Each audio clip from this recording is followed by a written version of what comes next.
آج میں انشاءاللہ آپ لوگوں کے ساتھ خوشگوار زندگی کے کچھ اصول اس موضوع پر بات کروں گی۔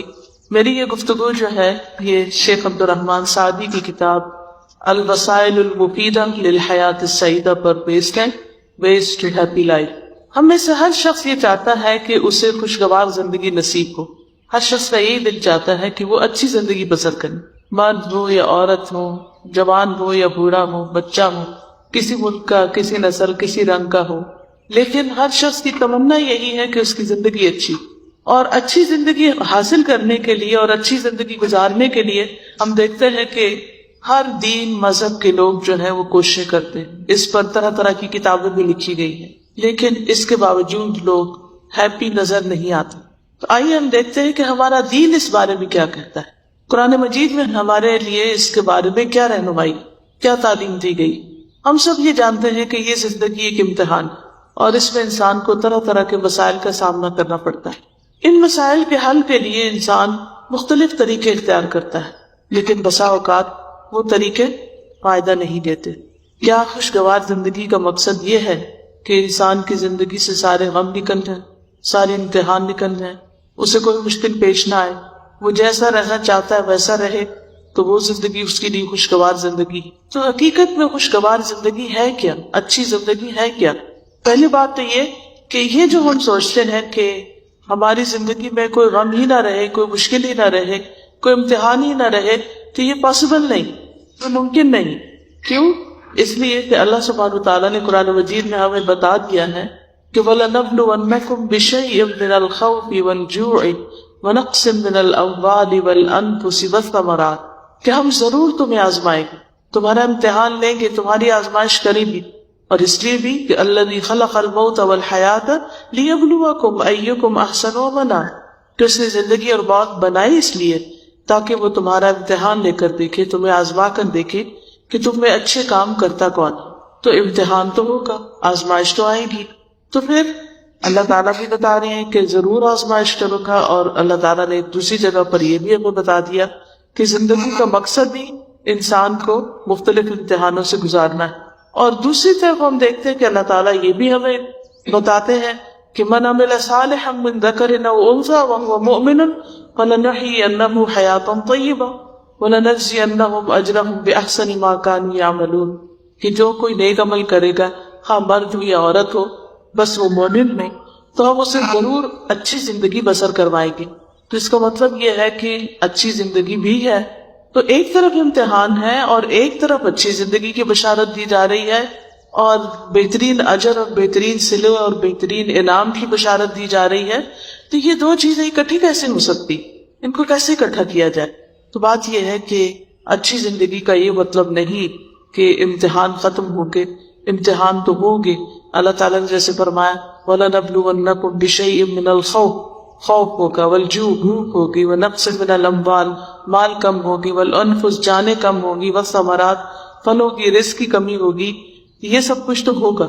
لیکن ان سب چیزوں کی کمی کے باوجود خوش رہنا آنا چاہیے، یہ ہے اصل ایمان، یہ ہے اصل خوشگوار زندگی، اور یہ نصیب نہیں ہوتی مگر اس کو جس کے اندر ایمان ہو، جس کے اندر نیک کاموں کی طلب ہو، کوشش اور ہمت ہو، اور وہ نیک کام کرتا رہے۔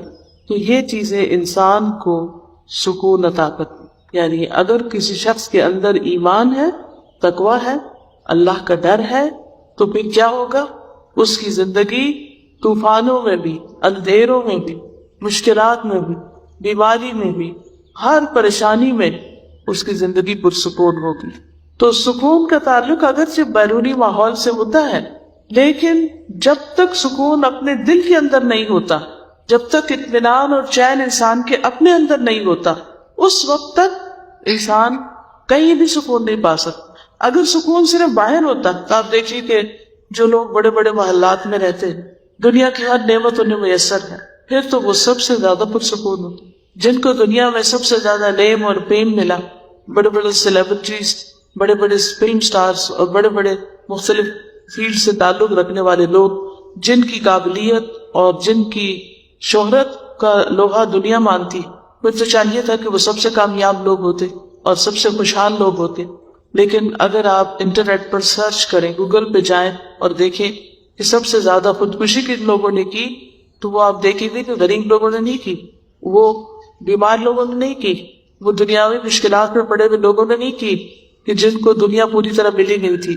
سب سے زیادہ خودکشی کرنے والے لوگ وہ ہیں کہ جنہیں دنیا زیادہ مل گئی، جنہیں زیادہ شہرت مل گئی، زیادہ عزت مل گئی، زیادہ بڑا نام مل گیا، اور انہوں نے دنیا کی ہر نعمت دیکھ لی، لیکن اس کے باوجود، ہر چیز پانے کے باوجود، جب انہیں خوشی نہیں ملی تو انہوں نے اپنے آپ کو ختم کر دیا۔ اور بڑے بڑے مشہور نام آپ کو ملیں گے کہ لوگ تمنا کرتے ہیں کہ ان جیسی زندگی ان کو ملے، لیکن حقیقت کیا ہوئی، اینڈ رزلٹ کیا ہوا، انجام کیا ہوا کہ ان لوگوں نے اپنے آپ کو ہی ختم کر دیا، خود کو ہی قتل کر دیا۔ تو جو شخص ایک خوشگوار زندگی بسر کر رہا ہو، ہیپی لائف بسر کر رہا ہو، وہ خود کو قتل نہیں کرتا۔ یہاں یہ تو ہو سکتا ہے کہ اس کا دماغ چل جائے تو وہ خود کو ختم کر دے، لیکن حقیقت یہ ہے کہ خود کو ختم وہی کرتا ہے جو ڈپریشن کا شکار ہوتا ہے، جو غموں کا شکار ہوتا ہے، جس کے لیے جینے کی کوئی تمنا، آرزو اور کوئی چیز دنیا میں باقی نہیں رہتی، تو ایسا شخص پھر جینا ہی نہیں چاہتا۔ تو اس صورت میں انسان کو یہ سوچنا چاہیے کہ اگر اللہ تعالیٰ نے وعدہ کیا ہے کہ میں ضرور اچھی زندگی بسر کراؤں گا، تو آخر وہ کیا چیز ہے جو اچھی زندگی کا باعث بنتی؟ تو وہ دو چیزیں ہیں جو بنیاد میں ہیں، اور وہ ہے ایمان اور عمل صالح۔ ایمان اور عمل صالح۔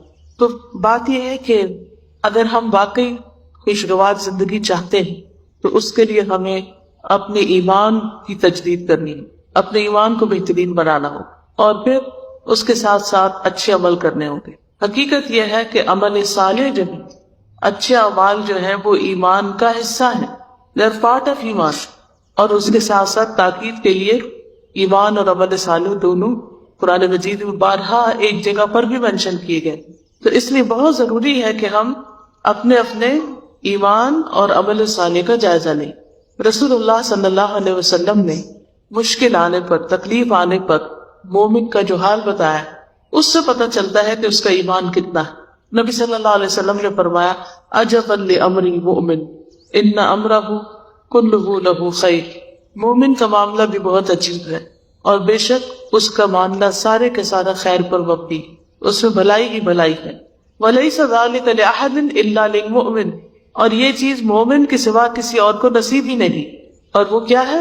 ان اصابتہ سراء شکر فکان خیرا لہ وان اصابتہ ضراء صبر فکان خیرا لہ، کہ اگر اسے کوئی خوشی ملتی تو اس پر وہ شکر ادا کرتا ہے، نعمت ملتی تو اللہ تعالیٰ کے لیے شکر ادا کرتا ہے، اس پہ خوش ہوتا ہے، اللہ سے راضی ہوتا ہے، تو یہ اس کے حق میں بہتر ہو جاتا ہے۔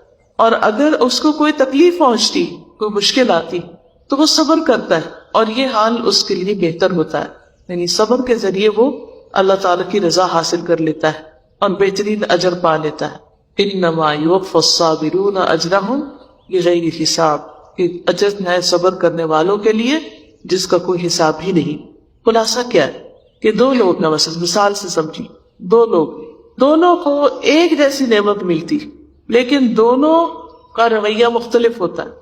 ایک کو ملتی ہے تو وہ اس کا اپریشیٹ کرتا ہے، اور جب ہم نعمت کو اپریشیٹ کرتے ہیں، اس پر شکر ادا کرتے ہیں، تو فائدہ کس کو ہوتا ہے؟ ہم اس کا ذکر کرتے ہیں، فَأَمَّا بِنِعْمَةِ رَبِّكَ فَحَدِّثْ، ہم جب وہ سے بول کے کہتے ہیں اللہ تیرا شکر ہے، ہم جب سامنے والے انسان کا شکریہ ادا کرتے ہیں، جب ہم اس نعمت پر خوش ہوتے ہیں، تو اس سے ہمارے دل کا حال اچھا ہوتا ہے۔